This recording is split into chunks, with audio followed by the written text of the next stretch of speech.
All right, apologies to everyone if I sound weird. I'm coming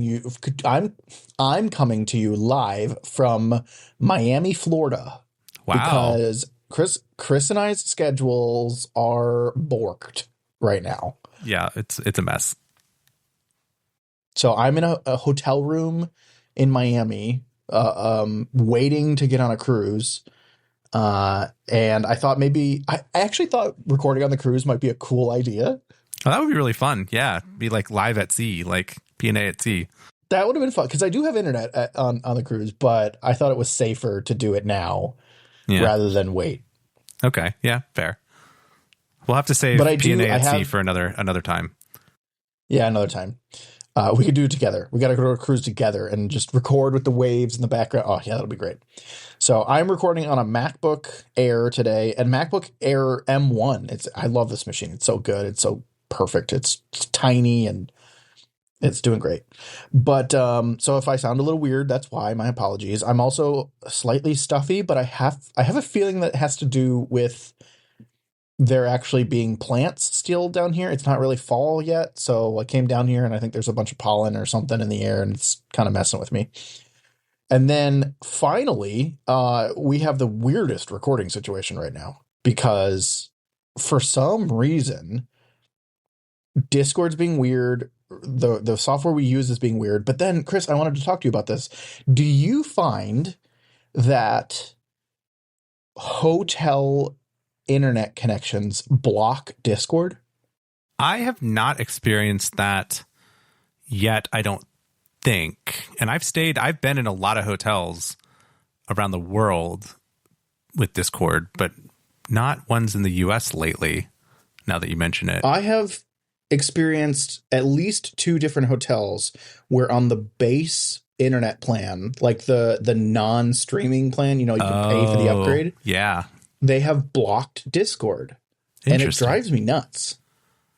See, I have been in a couple of hotels recently where, you know how like when you stay at like a Hilton or Marriott or whatever, they do the like, log in with your last name and your room number and like be a rewards member and you'll get free internet, the slow internet that you're talking about. Right. The last couple of hotels that I've stayed at in the US, they have given me like a little card that's just like, yeah, just use this code instead. And it's like, the one very secret password that they gave me at the most recent hotel, it was capital S Spring 2025. Yeah, I bet they change that one every season. Well, it is fall 2025, so maybe not. You just try it.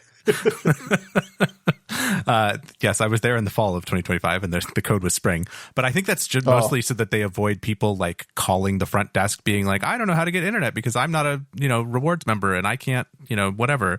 So they just like set it up as a convention code or whatever, and just give everybody the code. Yeah, yeah. In that case, I think maybe it gets you around it. Maybe that makes it so that Discord works. I don't know. Yeah, I have the upgraded internet here because it came with what we booked. So I got lucky, but I was connected to just the regular old internet when I first got here, and I was like, "Oh, that'll be fine. It's just Discord. It's not that big of a deal." And I couldn't download an update. Like Discord would not open on my computer. That's wild. Like it wouldn't connect, even on the website. So, well, anyway, I apologize if I sound super bad. I don't think it sounds that bad. I think the microphone's pretty good. It's gotten better with the later MacBook Airs and MacBook Pros, but it's good enough for a pinch. And apologies if I sound terrible, but it'll be fine. Welcome back to Pride and Accomplishment. My name is Chris. And I'm Jason. This is episode 163. So we promised last time that we would go over the Nintendo Direct that happened in September, and this episode will come out in October, so sorry, but we're recording in September, so that counts. I think this was actually a really good update. They did an hour-long Nintendo Direct. Did you watch the whole thing or most of it, or catch highlights, or what's your situation? I caught highlights. I didn't watch it directly. I had some other things to watch, like some very important Warframe stuff. Oh, yeah, okay, so sure. I didn't watch the whole thing, but I did watch the highlights. Okay, I watched most of it like live, and it was pretty good. There was a lot of stuff that I was happy about. I did have to go back and watch a couple things over again, but all in all, I was pretty satisfied with it. Did anything, like, I know we'll go through some of the highlights here, but like, did anything particular like jump out at you? Yeah, we can talk through it, but yes, there were some some things that I guess I mean, there was a lot of content in this, and I guess I wasn't expecting such a big announcement, but now that I think about it, like this is their like pre-holiday announcement, I assume. So maybe I don't know, maybe I should have been expecting it, but I guess I just kind of thought in my head like, oh, we're going to get maybe one or two big things, and I feel like we got like four or five big announcements. Yeah, I feel like a lot of people were expecting a lot out of this one because this is the first like general purpose Nintendo Direct that we've had since the Switch 2 has come out, right? Because they did a couple of like focused ones about specific games and stuff, but this one was the first one that was like just general, here's the new games that are coming kind of situation. So I think it was the right place to announce a bunch of stuff. They didn't announce everything that everybody wanted, which makes some amount of sense. I think some people's expectations were unrealistic, but all in all, it was a pretty good Nintendo Direct, and there was a lot of stuff. I see you have an agenda here. Is this chronological order, or is this just kind of a random order? It's close to show order, but it's not. It's kind of a little bit random. Okay. Yeah, it's pretty close. Starting at the top, I guess I have to finish DK Bonanza. Yes. So this has gotten a lot of hate on the internet. They announced DK Bonanza DLC that's called Emerald Rush, which is my kind of DLC. Like, it is excellent, and I really enjoy it for me. But I can definitely see where people think that it is kind of a cash grab and not for them. Ooh, tell me more. I assumed it was just kind of more collecting and like, I mean, that's just what the game is. Is it not just more of it? No. So they've actually turned it into a bit of a roguelike, kinda. All right. So your thing. So my thing, yeah. They have basically created a mode where you go to different levels, right? Different like biomes or levels, sub-levels or sub-layers, whatever. And you start off and there's difficulty. Okay, so there's lots of levels here. There are difficulty levels or ratings or whatever they call them. And I think there's like 10 of those. The highest I've gotten so far is like 5. But I think there's like 10 of those. And then within those, you have essentially rounds that you have to complete. So the first one on the first level is like get 75, what is essentially gold. So what they do, the gimmick here, they call it Emerald Rush because they've turned everything that would be gold in the base game green into an emerald kind of a thing. And there's some convoluted story. It doesn't really matter. But basically it's an excuse for them to be able to have this be a resetting world that you can rerun over and over again kind of a thing.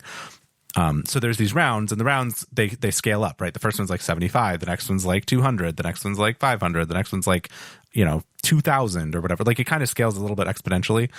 And the cool thing about it is that if you overachieve, they're timed rounds, of course. And I think you get like 70 or 90 seconds for each one or something like that. I don't know what the time is exactly, but you get a time limit. And if you overachieve in a given round, you get to keep what you overachieved by. So like if the rule is, get me 75 and you have like 500 at the end of that round, then it takes away 75 and now you have 425. But now the next level is like get 200 and you're like, well, great, I already have 200. I'm good. So you can kind of cheese it a little bit in terms of like breaking it and getting too many things, but that's great because eventually it gets really, really hard. And like it goes up exponentially at the end. So you also, as you play, you get a little bit of meta currency, kind of. It's not that much meta stuff. But if you get the meta stuff, then you get like new perks. So that's the other piece, is all of the fossils, like, in the base game, they have the little fossils. Those all turn green and they turn into choices of 3 power-ups, essentially. So it's kind of like Deep Rock Galactic Survivor or whatever that is. Where like every time you get one of these things, it's like opening a little loot box that has 3 choices of power-ups. So you can actually customize each run. You kind of, it's RNG, but you customize what you want to do and how you want to do it. I have a couple of favorites now, but they're not in the base pool of perks. So all of the people on Reddit are just like, yeah, this DLC is bad. And I'm like, well, but I think it gets kind of good. But I think it takes a certain kind of person and people are mad about it. What? It sounds fine. I mean, are people mad because it's different, or are people mad because it should have been included in the base game, or? Mostly people are mad because it's coming out so soon after the game and it should have been included. Yeah. At least some version of it should have been included in the base game.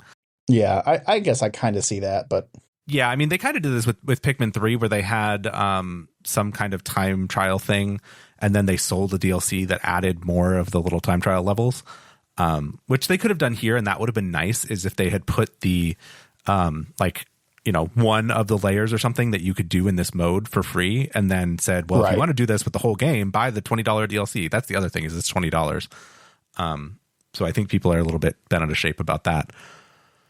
But that's the world we live in. It sounds like it's a good buy for you. It's a great buy for me. I had some plane flights the last couple of weeks or whatever, and I played this a lot on the plane because it's just a really good lock in and play this thing. And it worked really well. It was great to play on the plane.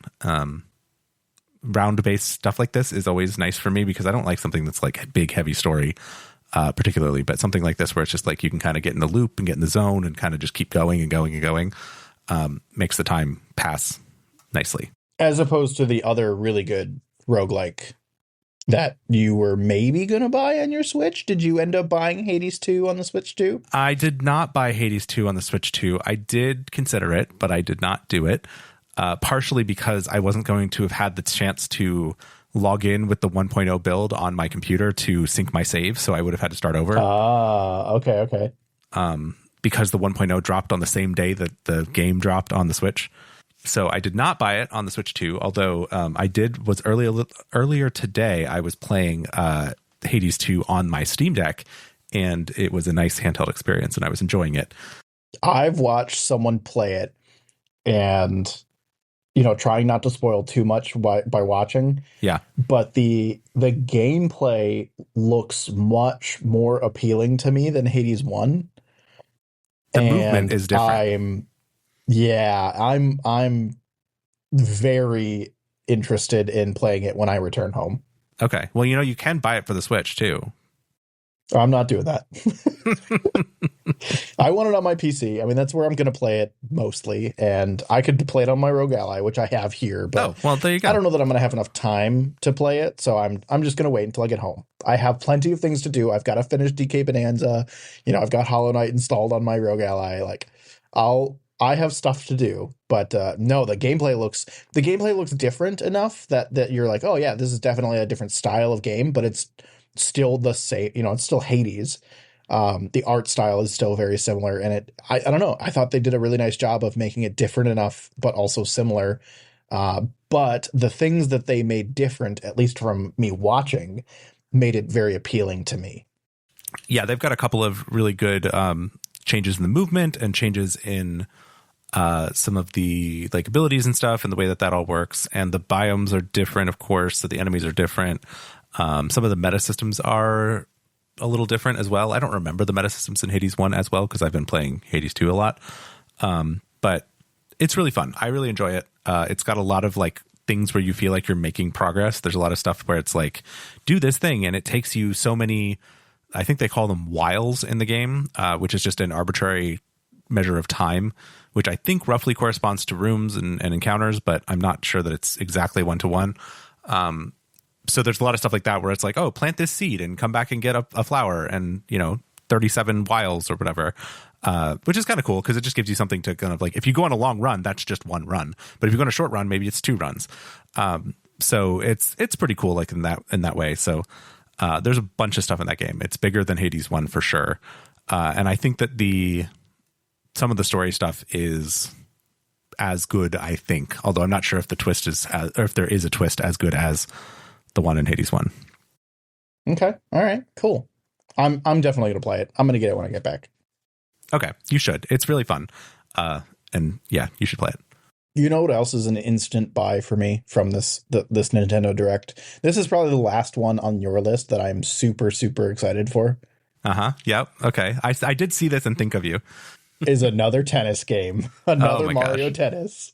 I don't know why, but ever since, playing Mario Tennis on N64, I have been this is my kind of game. I love this. And the last one, what was it? The Mario Tennis Aces. That's right. It was good. It was fine. This one looks good. It looks great. The story looks so cute. It looks so funny. They all turn into babies and have to relearn how to play tennis. It's clever. They added a campaign. Cool. Yeah, I mean, they had a campaign in Aces, but it wasn't that good. No, they had a campaign in the last one, but this one, I mean, they're all contrived. It's Mario. It's tennis. Like, why? Why do you need a campaign? But I don't know. It seems fun, and I'm excited. I don't know. I don't know why I like the tennis games. This has reminded me though that I need to go pick up the new. It's for Switch 1, but I never played the new Mario Strikers game. Oh, the soccer one. Yeah. I don't know. I like the Mario sports ones. They're all good. Okay. No, sure. Yeah. I also, they're iterating on their online play. I think they're taking it a little bit more seriously. Mario Tennis Aces had online play, but it honestly wasn't really good. And I see that they're taking another crack at it with this one. And I'm hoping that there's more activity or more to it or better matchmaking or whatever, right? Like, I'm hoping that there's more to do after you finish the campaign and after you finish local matches, you can move to online. So maybe, I mean, this would be fun, and it would give me a reason to have Nintendo Switch Online. Well, you have it already, so you can just use it. That's true.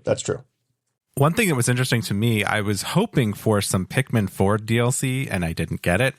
But we did get the DK DLC, which was interesting. And then also an announcement for Super Mario Wonder getting a DLC pack called Meetup at Bellabelle Park, which I don't know what the deal with that is. It seemed like it was mostly something involving like co-op and stuff like that. But then they also said that they're adding additional like levels, like world, like actual real levels, which was enough to get me interested in it. So this doesn't come out until next year sometime in the spring. So no dates for that yet, but it looks kind of interesting. I enjoyed the first game, so more of it sounds good. I've got to play this game. You said you gave this game glowing reviews, and I just hadn't touched my Switch in forever. And with this coming out now, I wonder if they'll do like a combined pack. Don't they normally do some kind of like special combined pack after a while? I wonder if that would be my time to get into this. You mean a combined pack of the DLC in the game, or? Yeah, yeah. Well, the game itself is a Switch 1 game, and then this is a Nintendo Switch 2 edition plus this DLC thing. So it's the same thing like they did to Mario Party Jamboree and something else. The Zeldas, of course, but it's basically an expansion and like Switch 2 version. So that's another reason is it should be like higher frame rate and stuff like that. Yeah, I mean, and you said everyone had such positive things to say about Super Mario Wonder. I never played, and I want to. Yeah, it was quite good. So if you get into the kind of like the Switch like realm, highly recommend. Right. Yeah, I mean, you go through a phase of everything being fun on the Switch for a while. I mean, I think there's enough now for like 6 months of play. Easy. Oh yeah, you could make it like I am doing right now. You could make it your travel system. Although Hades 2 is tempting. Like I'm going on another trip this week, and I'm wondering if I should take the Steam Deck because I want to play Hades. Yeah. Anyway. Okay, I have a question about this next one. Maybe you can intro it, and then I'll ask my question. Okay. The next one is the game that has been in development forever and a half, Metroid Prime 4, which they announced is going to have a Nintendo Switch 2 edition, but also has a Switch 1 edition, is coming out finally on December 4th, 2025. I swear this game already came out. No, it did not. Oh my God. Yeah. I thought for sure this game had already come out and that they were announcing some kind of DLC with this announcement. And I don't know what caused me to be like, oh yeah, it's already out. It's not, why are they, whatever. And I was like, am I thinking the wrong game? Am I this confused about it not being already out? But everyone's talking about this, the speeder bike or the motorcycle you get in this game. And I was like, oh, that must be DLC or something. No, I guess the game's just not out yet. The game is just not out yet. Although I will say that the DLC, the motorcycle did not look that great to me. I've seen mixed reviews on it. Some people are like, oh, that's so cool. And other people are like, that's really dumb. Yeah, I mean, the idea of a motorcycle is fine. It's just that what they showed of Samus riding around on the motorcycle didn't look that special, I guess. But but maybe it's really cool. Maybe they'll have some really cool levels or some gimmicks about it. I don't know. But I'm not that excited about it. I think what you're thinking about is there was Metroid Dread that came out 2 or 3 or 4 years ago, and it was like a 2D side-scrolling Metroid. But there was also a Metroid Prime 1 remaster that came out like 3 or 4 years ago. Oh, maybe that's what I'm thinking of. Yeah, that was the first, like the one that was on the GameCube originally. They remastered that one and did it for the Switch not too long ago. Okay, that makes sense. But this is Metroid Prime 4 Beyond, which is the purple one that's been in development. Like it was announced, I think, like basically with the Switch 1's release in 2017 or 18 or whatever. So it's a long time coming. So Chris, you want to play some Pal World? I mean, Pal World, I think also just hit 1.0 like very recently, didn't it? Yeah, it did. We should totally play Pal World, but I guess that's not what I meant here. Yeah, Pal World on the Switch. This is, yeah, I know, right? This is I'm gonna get the name of this game wrong, so why don't you do it, and then I'm gonna give my opinion on what is going on here. Yes, so the game is called Pokemon Pokopia, I believe is the name of it, and it's the one where you play as Ditto. Well, and yeah, essentially have a farm. It's what it kind of looks like. It looks like the like non-combat versions of both Pal World and Minecraft almost. I'm thinking like is Stardew Valley an incorrect kind of interpretation of this? I don't think I got Stardew Valley vibes too much with this. I mean, maybe a little bit, but mostly like it was more of you could build stuff. It gave me like more of a Minecraft or like a crafting vibe than a farm sim vibe. Like, okay, all right. Because it shows them like breaking down the terrain and like crafting things and like building stuff and manipulating the ground and stuff. So, yeah. I think this is Pokemon finally realizing the value of the brand and the franchise that they have and being like, we should make other games. Yes, that may be the case. Like, oh, wow, look at all these like craft sim building collecting games that are not the standard old. I mean, you think they would have learned that with Pokemon Go, where they're like, oh, we should try other things and like just make other kinds of genres of games. And they finally were like, yeah, let's make Pal World's doing so well, why don't we make one? I feel like that's what this is. Yeah, I mean, you did forget Pokemon Sleep in there, you know, if you're looking for alternative Pokemon games. And Snap. And Snap, too. Yes, exactly. But yes, this seems like a direct response to Pal World. I'm kind of wondering if it's something where they need to like have their own one of these so that they can complain more about Pal World's existence. Ooh. But like Pal World came first, so I'm not really sure how that plays out. I don't know my copyright law very well. This does not look like a game for me, though. No, and that doesn't really look like a game for me either. It looks like the kind of game that a certain kind of person is going to spend a lot of time with. And I suppose if everyone went back to a Animal Crossing era need of a cozy game to play, this might fit that bill. But I don't think that that's in the cards for us anytime soon. I don't know. Your girlfriend might like it though. Maybe. I'd rather get her into Pal World. That's true. That's true. The next one I want to mention briefly because I always like a new Yoshi game, but this one, I never really play them that much. Like, I didn't get the last one or maybe 2 Yoshi games, but I do like Yoshi as like a character and like the mechanics and like the, thing where he can like, it's almost like Kirby where he has his tongue and he can like suck in enemies and do stuff. They did announce a new game called Yoshi and the Mysterious Book, which looks cute. Like it looks fun. Looks kind of like a collectathon. I don't know. There's a little bit of interaction with the environment. It's got a storybook style. It looks nice. I have never played a Yoshi game ever. Really? I've never played a Mario where you're on a Yoshi either that I remember. You should play on the Nintendo Switch Online Classic Collection or whatever on the Super Nintendo, the Yoshi's Island game. Okay. It's free. I mean, it's free if you have Switch Online, which you do. So like, sure. But it's on the Super Mario World engine, I believe. So it like kind of has that same kind of art style ish. But it was the first like standalone Yoshi game. And it's the one where you have the baby Mario that rides on your back. kind of a thing, and you have to like keep them safe. Yeah. I just remember that always being like a really good like a good gameplay thing, and it's got a little bit of skill to it. Like the cool thing about Yoshi games, I think, is that they always have kind of like an easy path and then like a harder path, or at least they feel like they always do. And I think that's why I didn't like some of the more recent ones. But like it always felt like you could just kind of breeze through them if you wanted to. But then there's also like the collectibles, like, you collect all the flowers or do whatever you do. And so I really liked that about the original Super Nintendo Yoshi. And it's got like the thing where you can throw the eggs. Like it's got the little egg throwing mechanic. I don't know. You should give it a try. It's fun. Yeah, that sounds like a easy thing to try and get into. I don't know. I feel like I don't know. I feel like I need to like platformers. I mean, it helps for sure. No, I mean, like, I feel like that's something that I need to learn to like. And I'm trying with Hollow Knight. I'm trying with, some more, 3D platformers with Mario Odyssey and stuff like that. And DK Bonanza. And DK Bonanza is not really a platformer, but. Kind of is.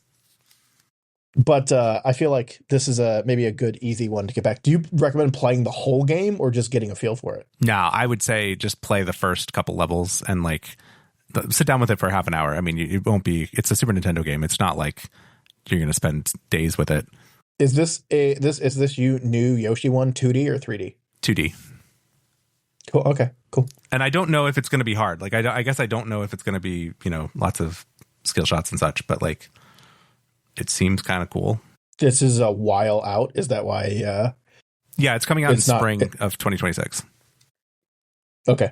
All right. Yeah, I'm really hoping that they do a demo for it, because that really is probably enough to scratch the itch for me, and then like I don't need to buy the game. But Yoshi games are fun. They're kind of cool. Chris, if I liked Odyssey and I kind of like DK Bonanza, yes, would I like Galaxy 1 and 2? I think you would. If you liked Odyssey, I think you would like Galaxy. People say that Galaxy 1 is, I don't know if it's better than Galaxy 2, because the thing was that Galaxy 1 was the 3D platforming Mario for the Wii, the original Wii, and it was really like a big change, right, from Super Mario 64, which was Super Mario Sunshine, which had come before it on the GameCube. So everybody was losing their mind because like, oh, this is so cool, and it's got the motion controls and does all this stuff. And then Galaxy 2, though, people say is like the harder, better kind of game, or like somewhat, but it's not as groundbreaking. Right. Okay. So I think if you liked Odyssey, I think you would like Galaxy. I have played a little bit of Galaxy here and there. I think I actually have one of the Galaxies for the Wii that I played on my Wii U at some point, but not to any sort of completion. I am also interested in this a little bit. The reason I'm asking is because they announced, the combined upscaled. I don't know if it's a remake. It's just a kind of a remaster for the Switch 2. I think it's exclusively for the Switch 2. A combined Super Mario Galaxy 1 and 2 for $70 or $40 for one or the other. Right. I think it is coming on both, actually. I think it's coming on the Switch and the Switch 2, I think. But it's getting upscaled if you have the Switch 2. Okay. All right. But it is essentially, for me, it's a brand new game. I mean, I've never played them before, so it would be from nothing. I mean, it would be a brand new 3D Mario platformer for me. Correct. Yeah. The thing that people are mad about is because this came out in Super Mario 3D All-Stars like 5 years ago. When they sold that thing for a limited time. Remember that? And that one had Super Mario 64, Super Mario Sunshine, I think, and Galaxy 1 in it. But Sunshine, I think, is coming to the GameCube classics on the Switch 2 eventually anyway. So, and 64, I think, is already there. So it's really not that big a deal. But this Galaxy pack, people are like, oh, grumble, grumble, grumble. I already have Galaxy 1 from All-Stars, so that's why you can buy Galaxy 2 separately for $10 or $5 more than the half of the $70. I don't know. People are annoyed at this, but I actually like it because I'm like, oh, this sounds great. Like, if you're looking for 3D Mario on this brand new console you have, yes, it's an old game, but like, if you never had it before, it's new to you. Do these announcements, particularly the Super Mario Galaxy 1 and 2, mean that we are not getting a 3D Super Mario this year? This year, absolutely not. The thing that everybody's saying about that is that the Mario Odyssey team did DK Bonanza. Like, that was their thing. So if they're doing a 3D Mario, now they're maybe working on a 3D Mario, but it's definitely not coming out this year. So it could be another year or two before they really get that out there, which is kind of a bummer, but like, it'll come eventually. And when it comes, we'll be ready. I am interested to see if Galaxy 1 and 2, because the original games were very heavily dependent on the Wii motion controller, which the Switch can do, right? The Joy-Cons they have the, waggle detection or whatever in them. But I'm hoping that you don't have to have the Switch Joy-Cons, disconnected. I'm assuming you don't, or maybe they could do it so you like shake, even if it's like a Pro controller, if you just like shake it a little bit to like make it do the thing. But there was something, if you played 2-player, I think was it Galaxy 2, you could throw the little star bits at the screen, and you had to use the pointer function of the Wii remote to do that. So I'm wondering what they're going to do with all that, but I haven't dug into it too much because they must have done it for 3D All-Stars that came out on the Switch 1. So I'm sure they've solved this problem. The last game that really caught my eye, did you see the trailer for Fire Emblem Fortune's Weave? I caught a glimpse of it in the highlights that I saw. I wasn't watching this like super closely, but I saw it go by and then I was like, what is that game? And it turns out that it's this new Fire Emblem game that's coming out, I don't know, next year sometime. And it looks like just aesthetically really cool. Like, it's obviously like a JRPG thing, and it's a tactical JRPG, I believe. I have never played a Fire Emblem game before, but this is supposed to be a follow-up to Three Houses, which is also hailed as the best way to get into Fire Emblem, and it's on the Switch 1. Oh, okay. So I am contemplating trying Fire Emblem Three Houses at some point. I have always been interested in the stories of these games. Mm-hmm. Because I hear they're very good and extensive and arcing and, but I have always shied away from the tactical JRPG. Like, it's just not a thing that I'm interested in. Speaking of, Final Fantasy Tactics just came out, or is just coming out this week. And I am also tempted by that because for the first time in the 3 different remakes that there have been of that game, they have done full voice acting. So okay. I am very tempted and trying to decide if I would get it on the Steam Deck / Windows, or if I would get it on the Switch or Switch 2. I feel between those two games, Final Fantasy Tactics is the one that you should go with, at least for now. It's to start for sure, and then if I love it, then I might go in the Fire Emblem direction. But the Final Fantasy is definitely on my radar. I may end up getting it on Steam just because I can get a humble discount or catch it on sale or something. You mentioned that this is the last game that caught your eye. I don't see on the show notes here the movie announcement. Oh, that's true. They did do a little teaser trailer for the Super Mario Galaxy movie, which is the name of the sequel to the Super Mario Brothers movie. The movie was good. I'm glad it's getting a sequel. The movie was quite good. I did enjoy the movie quite a bit. It was fun. I guess I have to play the game now before I watch the movie.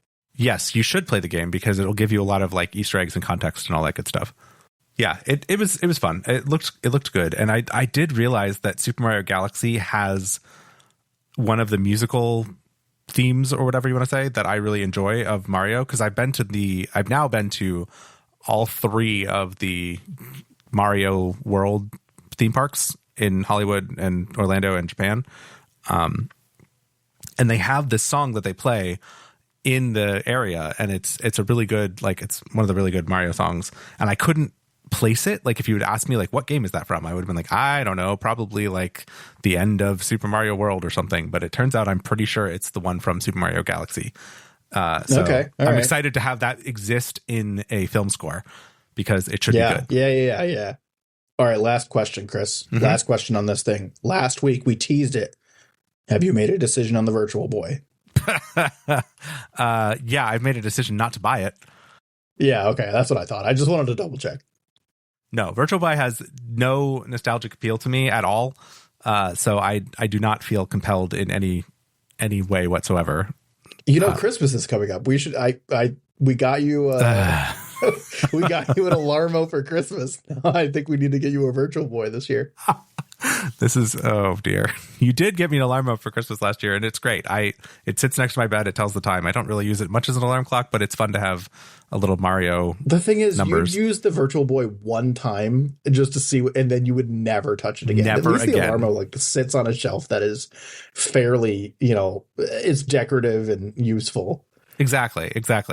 I think I'm wondering if there's going to be any sort of gating or whatever, because the whole thing about this Virtual Boy thing is that you basically load up some kind of software on your Switch, and then you put the Switch or Switch 2 into these little goggles that are the Virtual Boy, it'd be so device. Heavy.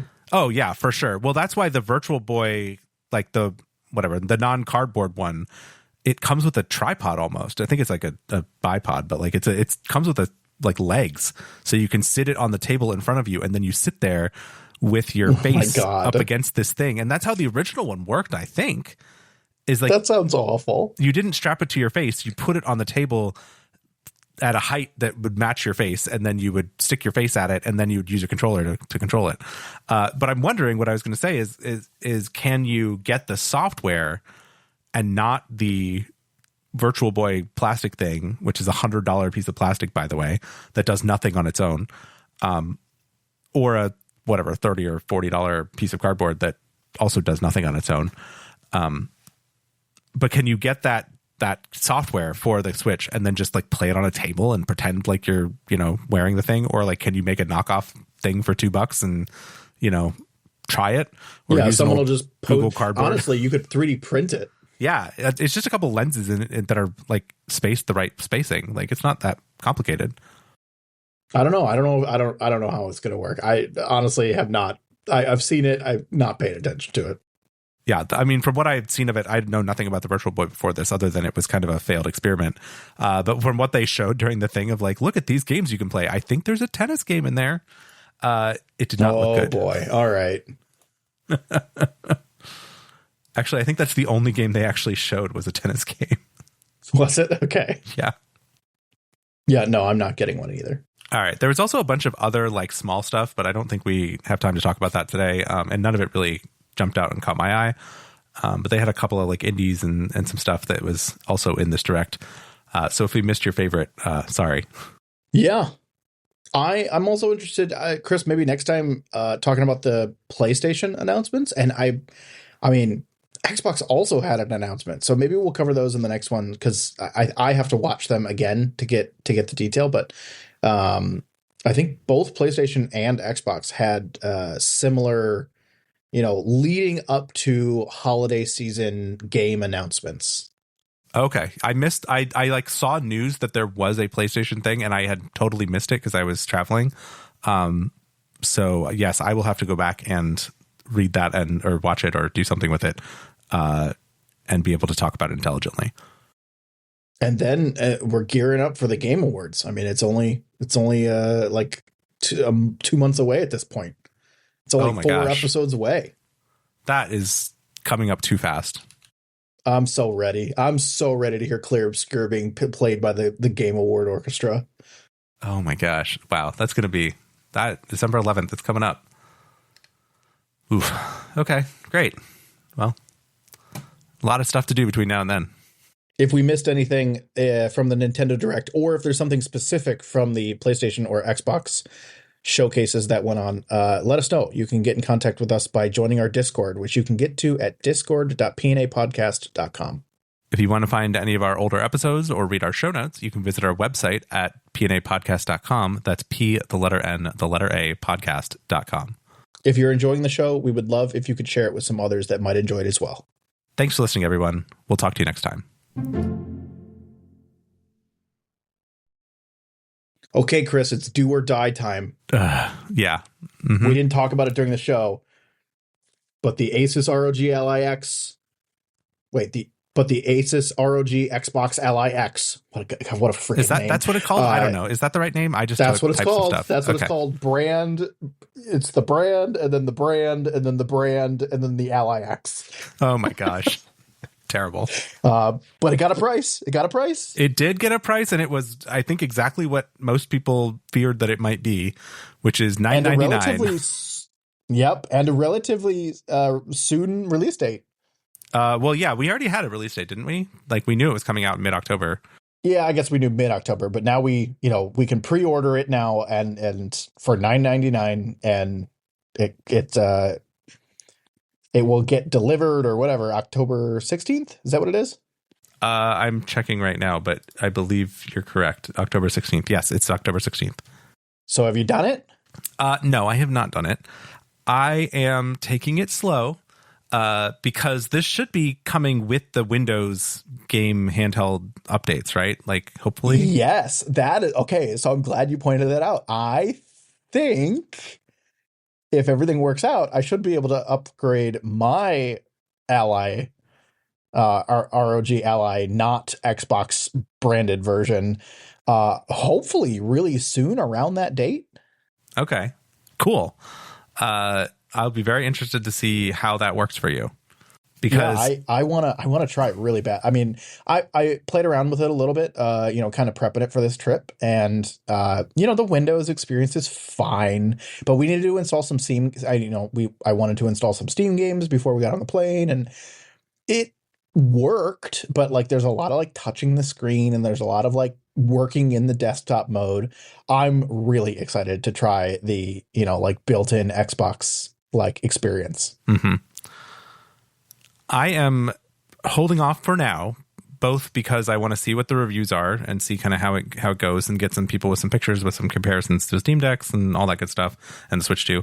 And also because I want to try putting Windows on my Steam Deck, like full time. You're going to try. Okay. I want to try that because that might hold me over it for a little while anyway, until I don't know what, maybe until a second version of this thing, or maybe until a second Steam Deck, or maybe until I just cave and buy this thing.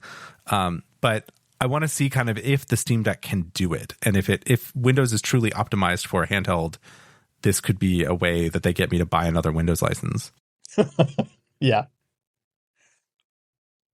Okay. Well, I mean, I'll tell you, as soon as it becomes like publicly available on a release version, I'm upgrading.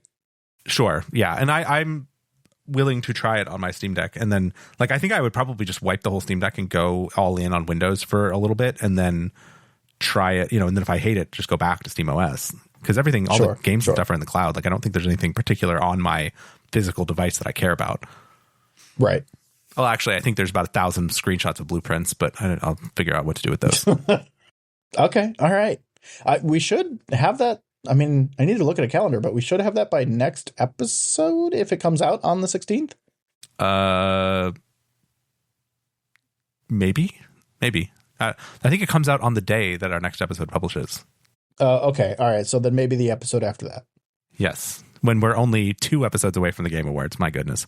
Oh my gosh. All right. Fine. Well, at least we'll have something to talk about until then. That's true.